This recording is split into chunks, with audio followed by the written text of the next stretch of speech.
Президент Тоқаев жайлы жедел хабар. Сәлеметсіздер ме, қымбатты көрермен, біздің арнамызға қош келдіңіз. Және Қазақстанда болып жатқан жаңалықтарды біріншілерден болып білу үшін біздің арнамызға жазылыңыз. Видеомыз астына білден алайық және жазылу түймелерін басыңыз. Қолдарыңыз қабат оланың қабырғаларына тиісін. Біз сізге ең жақсы жеткізуді жалғастырамыз. Ендеше біз бастадық.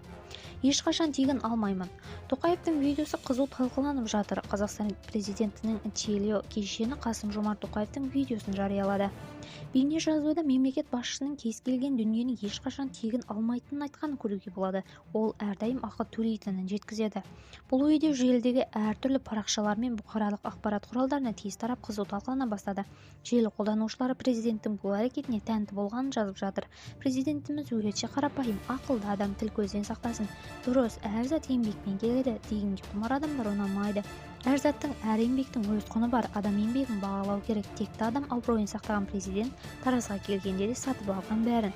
Тоқаев мырза бәрімізге үлгі болатын нәрсе көрсетті, деп пікір білдірген көпшілік. Басқа жаңалықтар демеңіз келсе арнамызға жазылыңыз, қымбатты көрермен, сау сәлеметте болыңыздар.